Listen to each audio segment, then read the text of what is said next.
नमस्कार बैंक साथियों। दोस्तों आज की इस वीडियो में मैं आपको बताने वाला हूं बाइपर्टाइट सेटलमेंट, जिसमें कि गवर्नमेंट ऑफ इंडिया की तरफ से डीएफएस की तरफ से एनओसी मिल चुकी है सारी बैंक को, आईबीए को, कि वो अपनी बढ़ी हुई सैलरी और एरियर पेमेंट की कर सकते हैं as a ad hoc basis. लेकिन इसके बाद इसके साथ मैं आपको दिखाऊंगा आईबीए की इशू किया हुआ सर्कुलर। आईबीए ने सारी बैंकों को इंस्ट्रक्शन इशू कर दी हैं कि वो एरियर और बढ़ी हुई सैलरी पेमेंट कर दें। मैं आपको बताने वाला हूं आज की इस वीडियो में बैंक कर्मचारियों के लिए 2 अच्छी बातें और 2 बुरी बातें, जिनको सुन के खुशी नहीं होने वाली। तो चलिए दोस्तों वीडियो शुरू करते हैं। जो आप स्क्रीन के ऊपर सर्कुलर देख रहे हैं, ये इशू किया था डीएफएस की तरफ से, गवर्नमेंट ऑफ इंडिया की तरफ से, जिसमें कि एनओसी दी गई है कि 11th बाइपर्टाइट के ऊपर और 8th जॉइंट नोट के ऊपर आईबीए को साथ ही ये इंस्ट्रक्शन दी है कि एडहॉक बेस के ऊपर सैलरी और एरियर की पेमेंट कर दी जाए। लेकिन इसके साथ ही जो प्रीवियस ईयर में इनको एडहॉक बेसिस पे 1 मंथ की सैलरी दी थी, उसको काट लिया जाए। तो दोस्तों इस सर्कुलर के बाद कल यानी कि 19 दिसंबर 2020 को आईबीए की तरफ से लेटर इशू हुआ।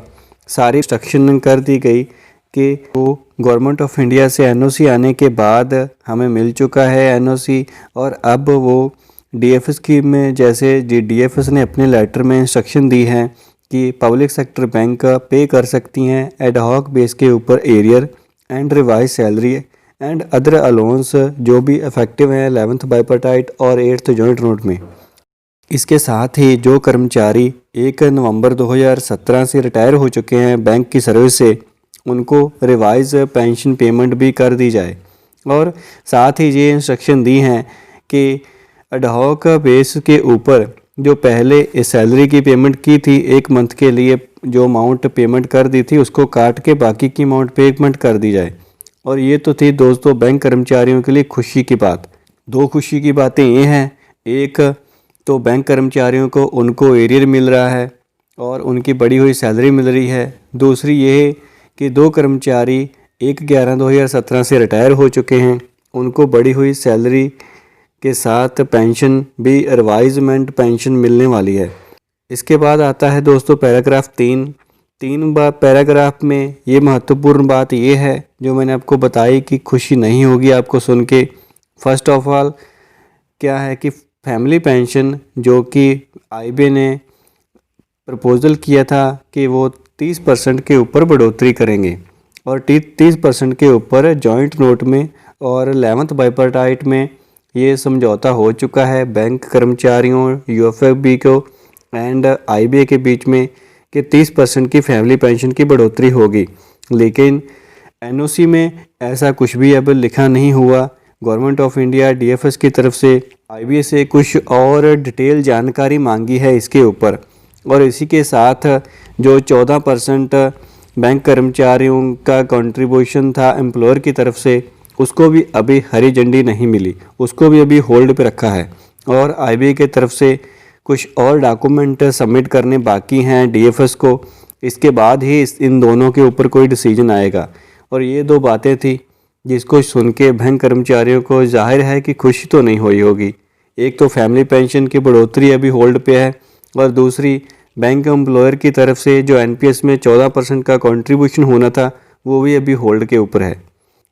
इस सर्कुलर के लास्ट पैराग्राफ में गोपाल मुरली भगत डिप्टी चीफ एग्जीक्यूटिव ने साइन करके ये लिखा है कि सभी बैंक को, जो पब्लिक सेक्टर की बैंक हैं, जो भी मेंबर्स बैंक हैं आईबीए की, जिन्होंने मैंडेट दे रखी है आईबीए को कि वो joint note and bipartite settlement कर सकते हैं उनके बिहाफ के ऊपर, उन सारी बैंकों को ये इंस्ट्रक्शन दी जाती हैं कि एडहॉक बेस के ऊपर, जैसे कि पैराग्राफ नंबर 2 और 3 में कहा गया है, जॉइंट नोट की टर्म एंड कंडीशन को ध्यान में रखते हुए अपने कर्मचारियों को बढ़ी हुई सैलरी एंड रिवाइज एरियर की पेमेंट कर दी जाए।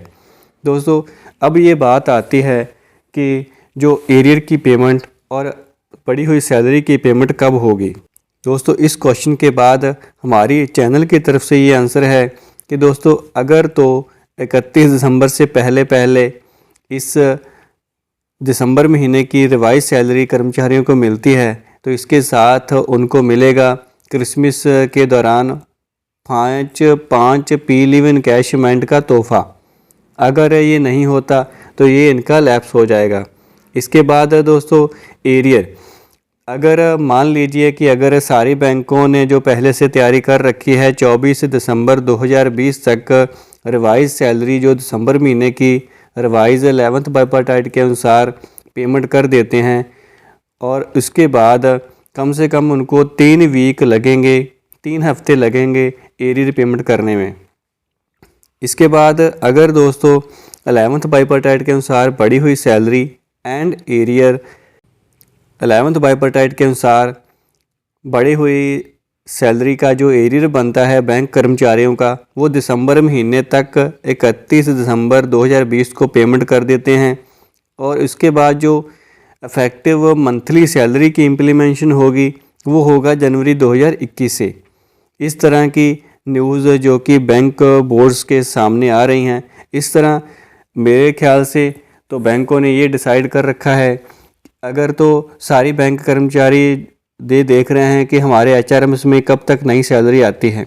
जो बैंक फास्ट हैं, जिन्होंने पहले से तैयारी कर रखी है और अपने एचआरएम्स में ये शेड्यूल को डेवलप कर लिया है कि बढ़ी हुई सैलरी उनको पेमेंट करनी है और एडी को पेमेंट करना है, उस केस में तो दोस्तों संभव है कि दिसंबर महीने ही उनको बढ़ी हुई सैलरी और नया जो 11th बाइपार्टाइट के ऊपर एरियर बनता है वो कर्मचारियों को दिसंबर महीने ही मिल जाएगा। काफ़ी सारी बैंकें, मैं नाम तो नहीं लेना चाहूँगा अपनी वीडियो में, लेकिन उस बैंकों ने अपनी तरफ से ये तैयारी करके रखी है और उन्होंने सॉफ्टवेयर भी डेवलप कर लिए हैं। और बैंक कर्मचारियों की जो सैलरी, बैंक कर्मचारियों को जो रिवाइज सैलरी है उनके एचआरएस में शो भी करने लगा है। तो उस केस में दोस्तों देखा जाए तो बाइपार्टाइट के अनुसार एरियर एंड सैलरी मिलने की संभावना बहुत ज़्यादा है। दोस्तों अगर हमें कोई नई न्यूज़ मिलती है इसके बाद तो आपके तक हम पहुंचाने की ज़रूर कोशिश करेंगे जल्द से जल्द। और इसीलिए नई जानकारी के लिए बने रहिए हमारे चैनल के साथ, the Singh broadcast. Thank you for watching this video and also subscribe our channel the Singh broadcast.